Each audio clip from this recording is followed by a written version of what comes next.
during dinner, so I feel a little intimidated.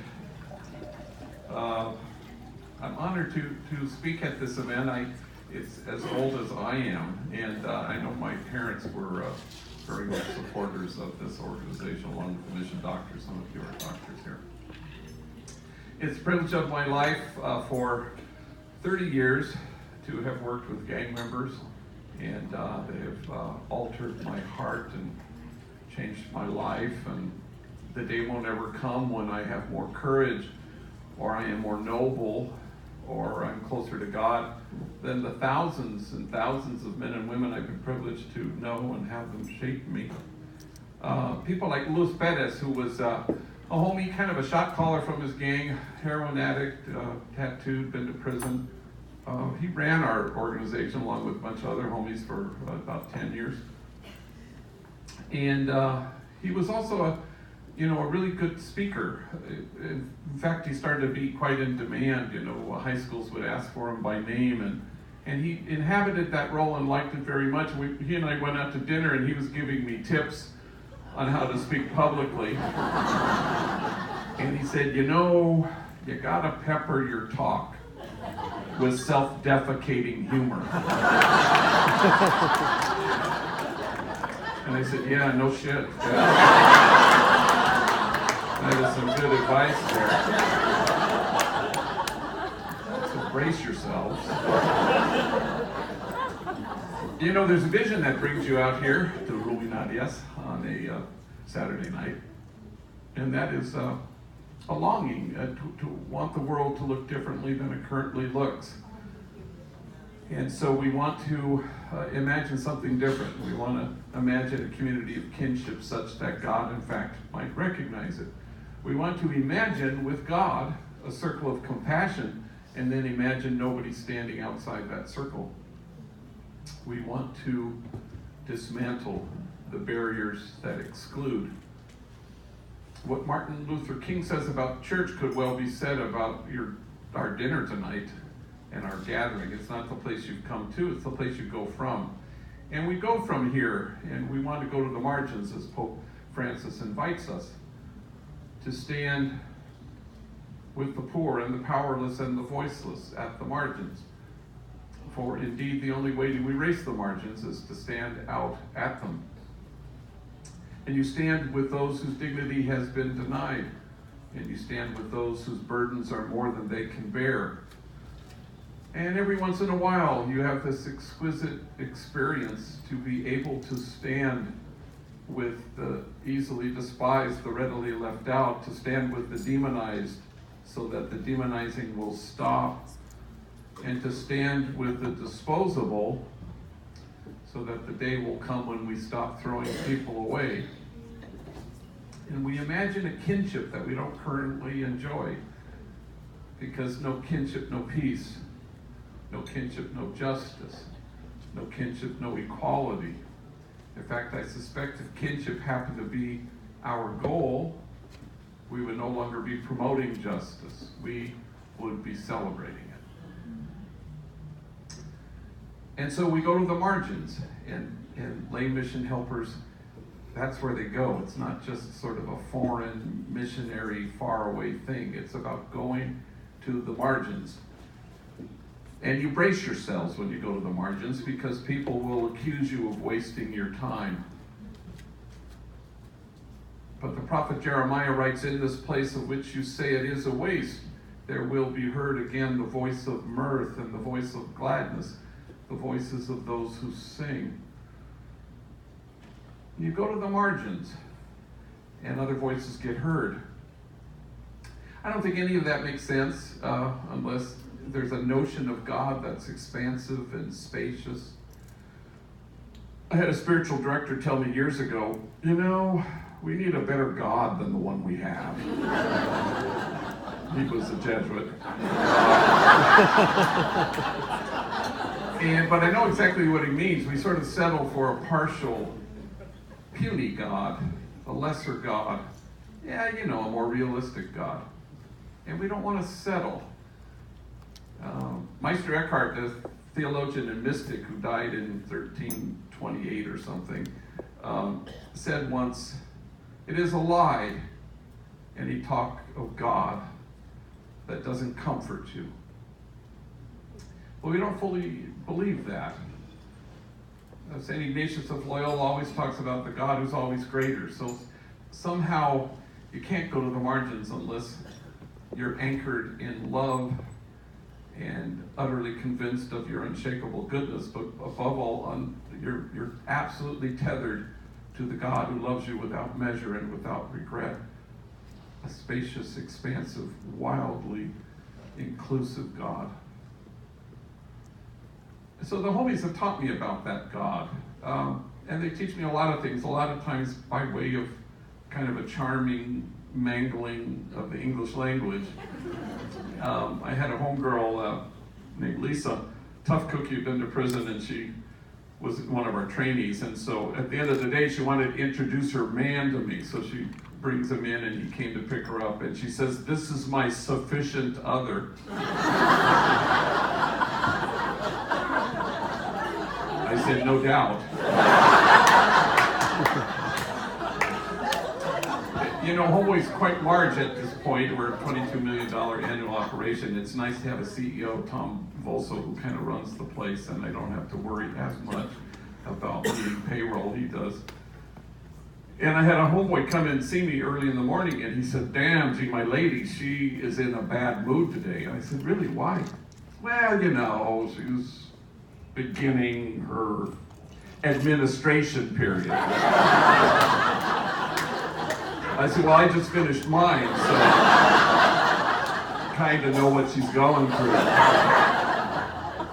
But more to the point of what I was previously talking about, I presided at Mass at San Fernando Juvenile Hall, and in those days it was in a big gym, about 500 gang members there, you know, and I'm sitting on my folding chair up at the front on a little raised stage, and my album, my stole, and I have like this hoja, this sheet that has the readings in English and Spanish, and I thought, well, you know, I'm going to close my eyes and I'm going to just listen to the word proclaimed by the homies who come up, you know, and so I rested the sheet on my lap, and the first guy got up and did the first reading, and I listened to it, and then the second guy got up for the responsorial psalm, and there was a kind of an overabundance of confidence in his voice, you know, and he gets up and he says, "The Lord is exhausted."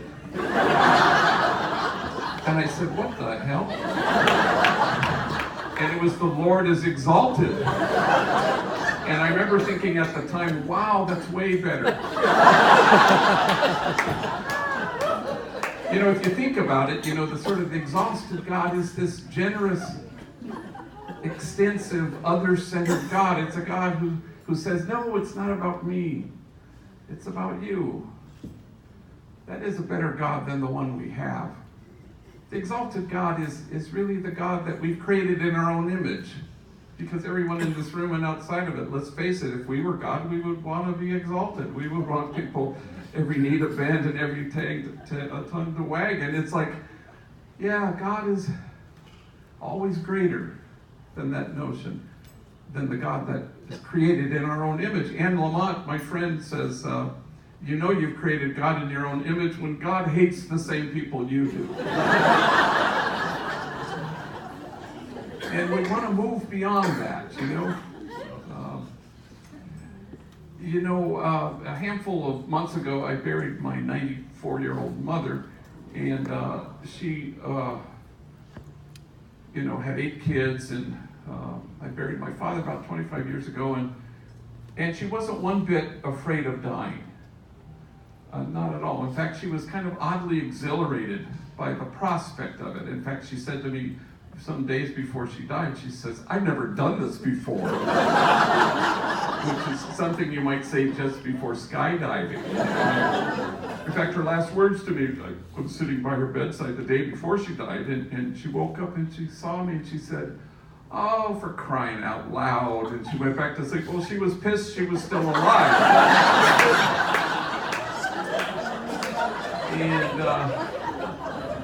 But on the day she died, which was the following day at noon, I happened to again be there all by myself, and my sisters had gone out to retrieve lunch, and she just let out this tiny, wondrous gasp.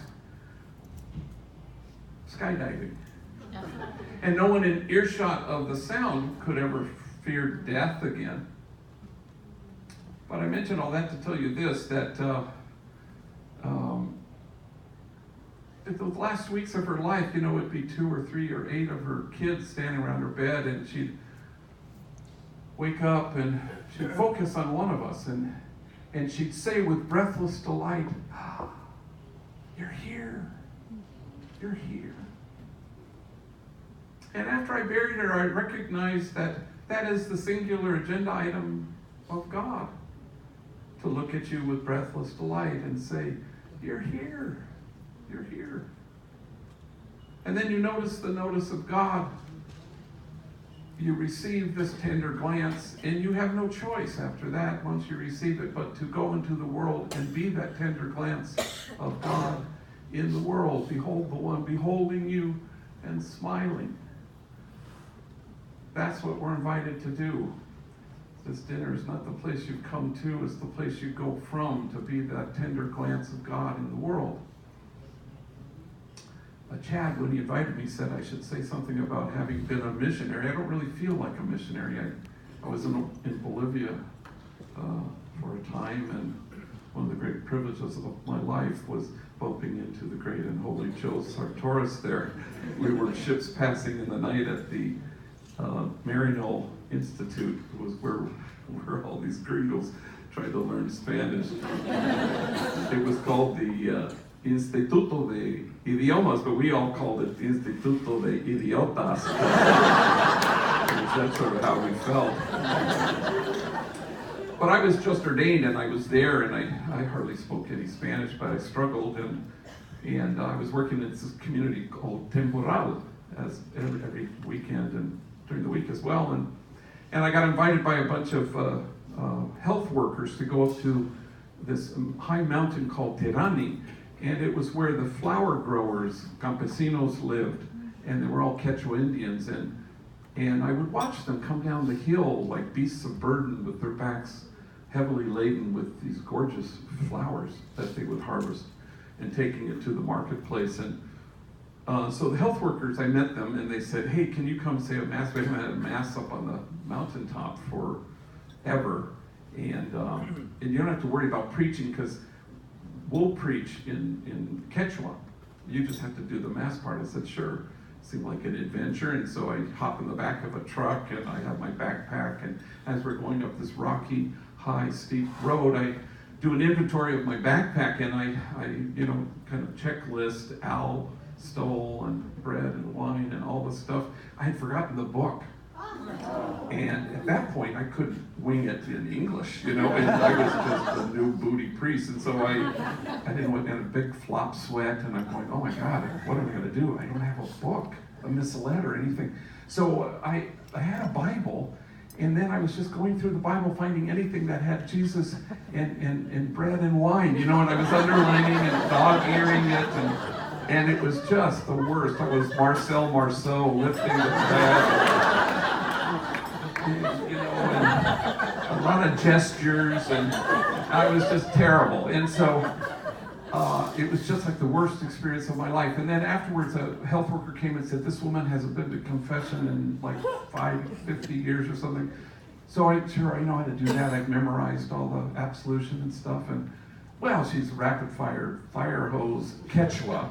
I don't understand a single word she's saying, and I'm listening, and whenever I think there's a break in the action, maybe I'll give absolution. No, she just goes on forever, and I finish when I think she's done, and I feel like I'm the worst priest on the planet. Well, make things matters worse. I turn, and they've all left me there at the top of this mountain. I'm all by myself. And so I have my backpack, and I'm crestfallen, and I think I'm the worst priest that's ever visited this earth, and I'm starting to walk across this field where we had mass, open air. And I see this campesino coming towards me, and he's a little short guy, and he's wearing a kind of a frayed coat with a white shirt that's ironed and frayed at the collar. He has a rope for a belt, and his face is withered and weathered. And he's wearing huaraches. And he comes up to me, and he looks at me, and he says, Tatay, which is Padrecito, which is an affectionate for priest, father. Tatay, gracias por haber venido. Thank you for coming. And before I can say anything, he's reached into the front 2 pockets of his torn sport coat, and he has a handful of rose petals. And he signals for me to bend down because I'm way taller than he is, and he's dropping these rose petals. Then he's going back into his pockets, and 2 fists filled with fragrant rose petals, and I'm watching my feet, and I'm watching my tears hit my huaraches. And he doesn't stop with the rose petals.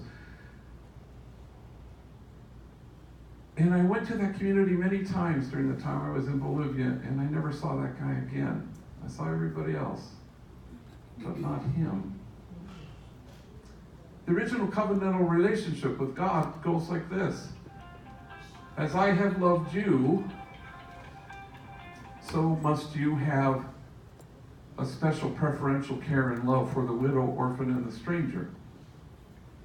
God has identified these subgroupings, if you will, of the poor, because God thinks these are the folks who know what it's like to have been cut off. And because they've suffered in this particular way, God thinks they are trustworthy guides to lead the rest of us to the kinship of God. So we think we go on mission to do mission work to make a difference, when in fact what's supposed to happen is we go to the margins so that the folks at the margins make us different. I was speaking at Houston, and afterwards a hardcore gang intervention worker, a former gang member himself, now working in the streets of Houston, pleaded with me. How do you reach them? Meaning gang members. And I found myself saying to him, for starters, stop trying to reach them. Can you be reached by them? Can we receive people? Can we allow our hearts to be altered, embracing the same strategy of Jesus, which is to be humble? The opposite of that strategy, of course, is hubris. Humility asks this question at the margins: what would help you? And hubris says, here's what your problem is. And so we want to embrace the strategy of Jesus. And we want to take seriously what Jesus took seriously. And he took 4 things seriously. Only 4, not 8. 4, they're big things. Inclusion, nonviolence, unconditional loving kindness, and compassionate acceptance. We go to the margins and we take seriously what Jesus took seriously, and we embrace the strategy of Jesus, which is a humble stance that wants to be reached by the widow, orphan, and the stranger. At Homeboy Industries, I'm not the great healer, and that gang member over there is in need of my exquisite healing. The truth be told, we're all a cry for help. We're all in need of healing. It's one of the things that joins us together as members of the human family. One of the great privileges of my life was knowing Cesar Chavez as a friend, and he was one of the best listeners I've ever been in the presence of. If you were talking to him, he was always singularly focused on you. He wasn't looking over your shoulder to see if someone more important was on the approach.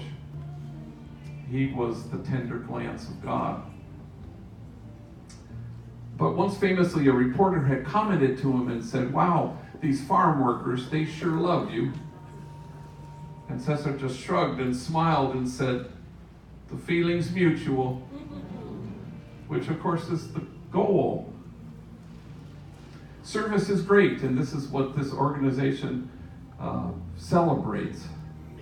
But it's also the hallway that leads to the ballroom, and service is there for this purpose, that you might get to the ballroom, the place of connection and exquisite mutuality, the place where there is no us and them, there's just us, the place where our exhausted God smiles as we all obliterate together the illusion that we are separate. that there is an us and a them. No homie found more job opportunities at Homeboy Industries than this kid we all called Dreamer. I knew him since he was a little mocosito growing up in the housing projects, and he got into a gang, and one of the smartest kids I've ever known, though I can't recall that he ever actually went to school or anything, but he had a dangerous sense of humor that I've always loved. He's in his 40s now and doing well and married and kids, and he has a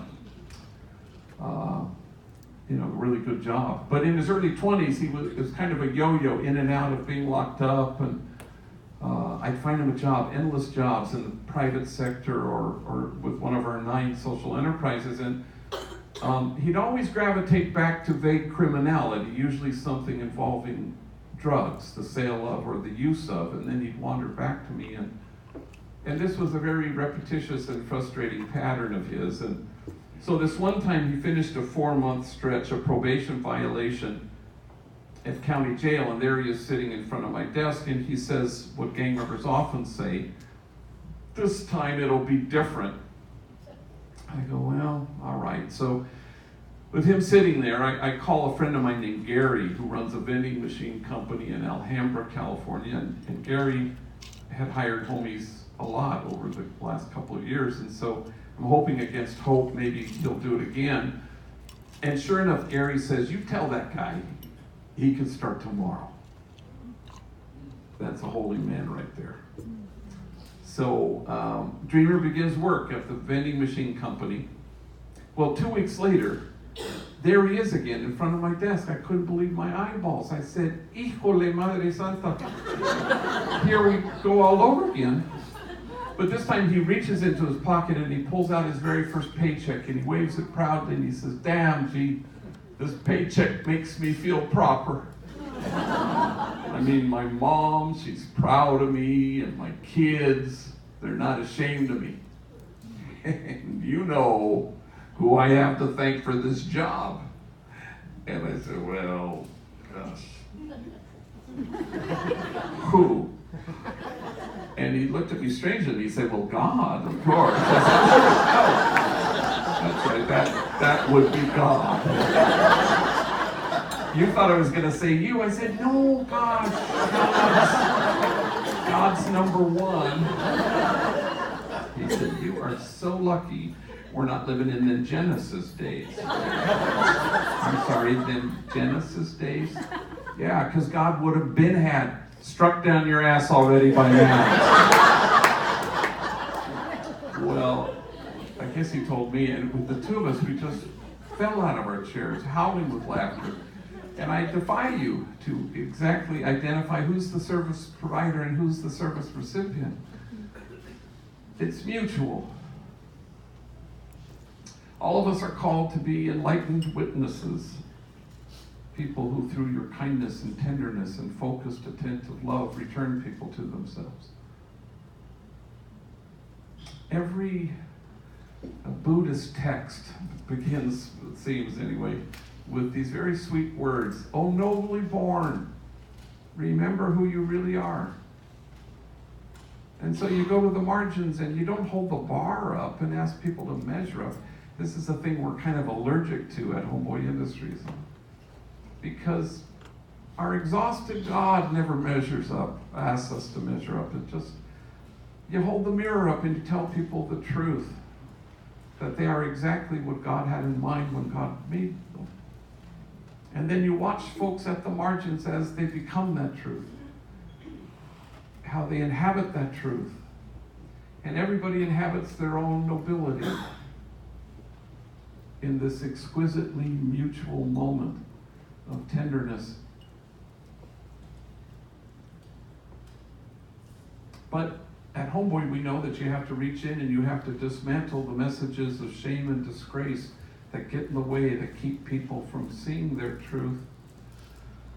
Marcus Borg, the great scripture scholar, says that the principal suffering of the poor throughout history and throughout scripture is shame and disgrace. I think that's quite right.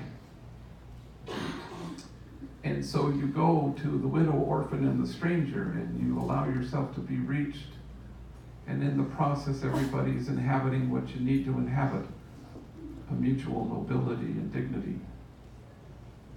The Acts of the Apostles, they have this odd line, and it says simply, "an awe came upon everyone." And it suggests that the measure of health in our communities and in our missionary work may well reside in our ability to stand in awe at what the poor have to carry, rather than stand in judgment at how they carry it. So I get invited to give talks on occasion, and I was invited some years ago to speak to 600 social workers in Richmond, Virginia. It's one of those things, social workers know what these are. Gang-in services, from 9 to 5 in a hotel ballroom. People are going to come in and tell you about gangs. And so I said yes, and I figured maybe I'll do the keynote, or maybe I'll speak at lunch or close the day. And so I said yes, and I bought a ticket. And a week before I was to fly, I pulled the letter out, and to my horror, I discovered that I am to be the only speaker 9 to 5 all damn day. And I said to myself, oh, hell no. So I invited two homies, trainees, Andre and Jose, and I sit them down, and it's an 18-month training program, and they were like in their, 9th month or something. And I sit them down and I said, look, at the end of the week, you're flying with me to Richmond, Virginia. I'd like you to get up and tell your stories to 600 social workers. Take your time. Because we got a long-ass day to fill. Well, I'd never heard their stories, and Jose gets up, and at the time he was probably about 25 years old, and gang member, been to prison, tattooed. In his time at that moment, in his work at Homeboy, we have all these phases that people go through. It's all about healing, and it's about attachment repair, and it's about becoming the sanctuary that you sought there, so you can go home to your kids and present that sanctuary, and then you've broken a cycle. So, but during this particular phase in which he was in, he landed as something of a very valued member of our substance abuse team, a man solid in his own recovery, and now he's helping younger homies with their addiction issues. And so he had a stretch of time at prison, but he had a longer stretch as a homeless man, and an even longer stretch as a heroin addict. So he gets up in front of 600 social workers, and he says, I guess you could say my mom and me, we didn't get along so good. I think I was 6 when she looked at me and she said, why don't you just kill yourself? You're such a burden to me. Well, 600 social workers did exactly what you did. They audibly gasped, and then he says, it sounds way worser in Spanish. And I've never seen this happen. We got whiplash going from gasp to laugh. And then he continued, I guess I was 9 when my mom drove me down to the deepest part of Baja California. And she walks us up to an orphanage. She knocks on the door. A guy comes to the door and she says, I found this kid. And she left me there for 90 days until my grandmother could get out of her where she had dumped me, and my grandmother came and rescued me. My mom beat me every single day of my elementary school years with things you could imagine and a lot of things you couldn't. Every day my back was bloodied and scarred. In fact, I had to wear 3 t-shirts to school every day. First t-shirt, because the blood would seep through. Second t-shirt, you could still see it. Finally, the third t-shirt, you couldn't see any blood. Kids at school, they make fun of me. Hey, fool, it's 100 degrees. Why are you wearing 3 t-shirts? And then he stopped speaking, so overwhelmed with emotion. And he seemed to be staring at a piece of his story that only he could see. And when he could regain his speech, he said through his tears, I wore 3 t-shirts well into my adult years because I was ashamed of my wounds. I didn't want anybody to see them. But now I welcome my wounds. I run my fingers over my scars. My wounds are my friends. After all, how can I help heal the wounded if I don't welcome my own wounds? And awe came upon everyone. The measure of our compassion lies not in our service of those on the margins, but only in our willingness to see ourselves in kinship with them. For the truth of the matter is this: if we don't welcome our own wounds, we may well be tempted to despise the wounded.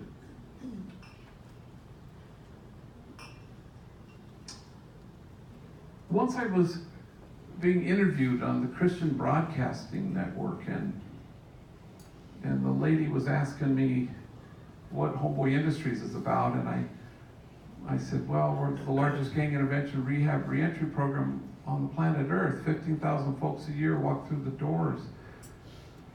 It's about healing, a community of tenderness. It's about folks who walk through the door with some disorganized attachment. Mom is either frightened or frightening, and you can't calm yourself down if you've never been soothed. And so we know at Homeboy that an employed gang member or returning citizen may or may not return to prison, and an educated one may or may not. But we have kind of an absolute guarantee that a healed person won't ever go back. And so we have therapy, case management, free tattoo removal, 9 social enterprises where enemies, rivals work side by side with each other. I went on and on like that. When I finished this long litany of what we do at Homeboy Industries, she kind of made a face. And she said, yeah, but how much time each day do you spend at Homeboy Industries? You know, praising God. And I didn't know what to say to that, so I said, all damn day. And I don't think she liked that answer very well. But it begs this question, and I'll stop with this.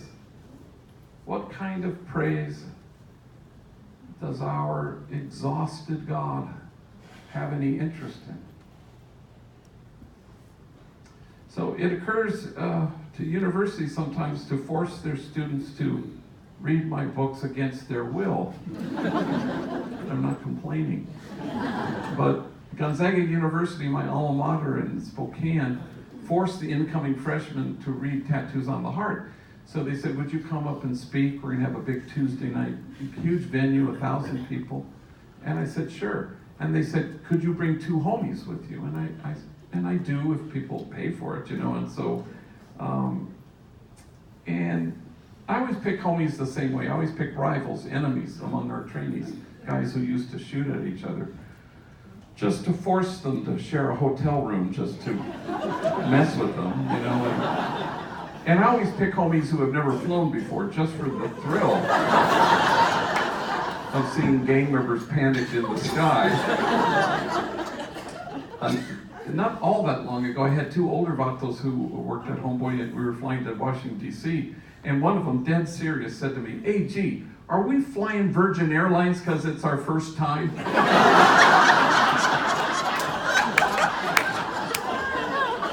said, well, actually, it's a requirement, yeah. We'll be coming home on American. So I picked 2 homies. I picked Bobby, an African-American gang member who at the time worked in the bakery, and Mario, who at the time worked in our merchandise store where we sell our logo stuff. I've done this almost 1,000 times, I'm sure, with men and women. I've never picked anybody more absolutely petrified of flying than this guy, Mario. It was actually kind of starting to freak me out a little bit. I mean, he was hyperventilating. I didn't know what to... We hadn't even boarded the plane. And so we went to Burbank Airport. We've all been there. Big bay windows, Southwest Airlines, big planes. But they don't have that hermetically sealed chute, to board the plane. You have to walk out into the tarmac like you're the president, and then you climb up the steps to go to the front of the plane, and the big feature at Burbank, of course, are the steps to go to the back of the plane. So I'm sitting there with Mario. Bobby's off walking somewhere in the airport, and our plane arrives. It's early morning, and people are deplaning, and I said, Mario, that's going to be our plane. Oh my God, he may die before we actually climb those stairs. And then our flight crew arrives, and the pilots, and I see 2 flight attendants, females. Both of them have very large cups of Starbucks coffee, and the 2 of them are schlepping up the steps of the plane. And Mario goes, when are we going to board the plane? I said, well, as soon as they sober up the pilots. There they go now.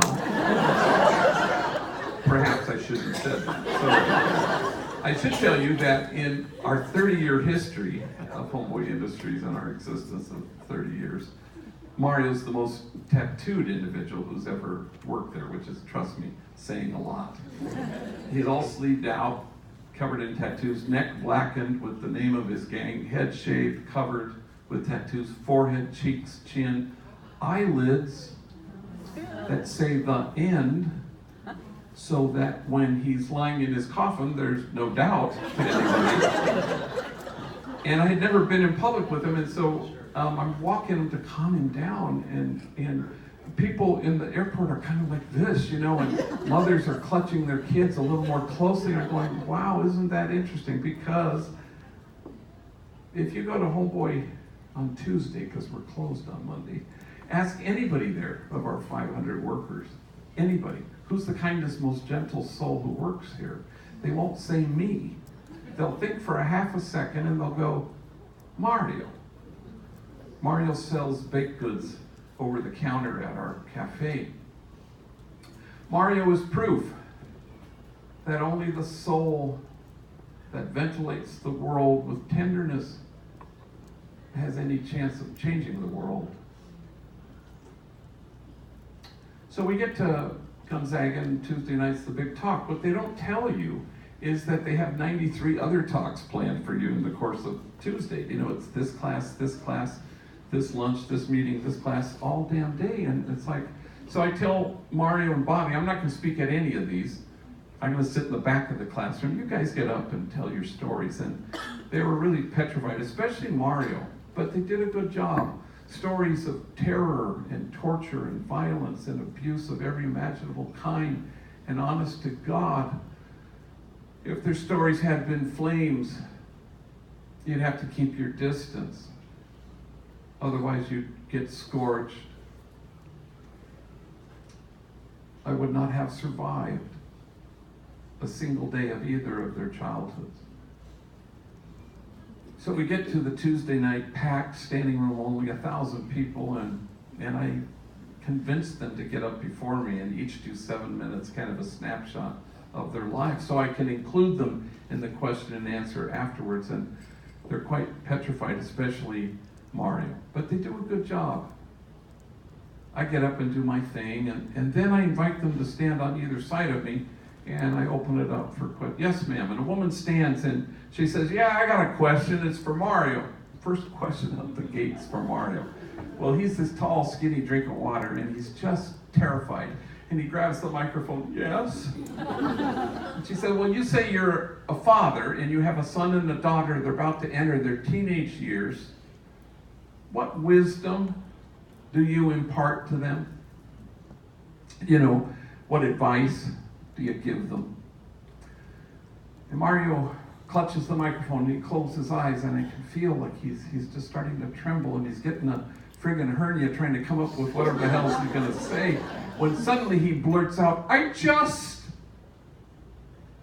soon as he says those 2 words, he rushes back to his closed-eyed, microphone-clutching refuge. And now I know he's losing the battle with his tears, but he wants to get the whole sentence out.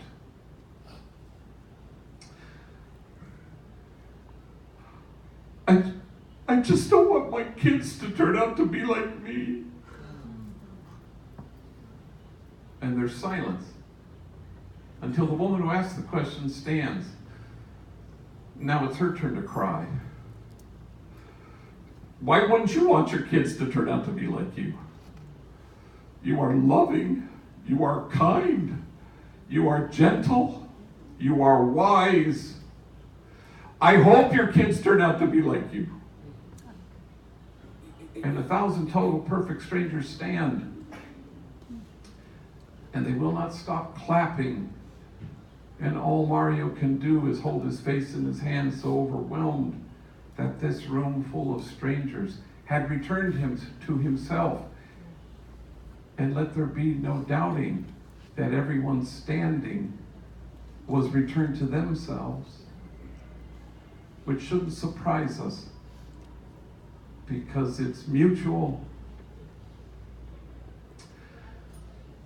And I think that's the only praise our exhausted God has any interest in.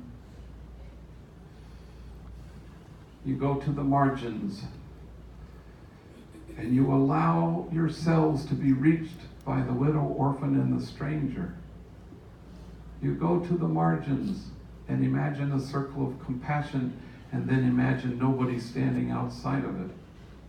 You go to the margins and you stand with people and you inhabit your mutual dignity and nobility, and you look at each other in the eyes and you say, you're here. You're here. And pretty soon you cease to care whether anyone accuses you of wasting your time at the margins. For in this place of which you say it is a waste, there will be heard again the voice of mirth and the voice of gladness, the voices of those who sing. You don't go to the margins or in missionary work to rescue anybody. But if we all go to the margins, go figure, we all find rescue. And we go because we're anchored in love, utterly convinced of our unshakable goodness, and absolutely tethered to the God who loves us without measure and without regret. This dinner is not the place you've come to. It was always going to be the place you go from. Anchored in the truth that it is a lie, any talk of God that doesn't comfort you. Thank you very much.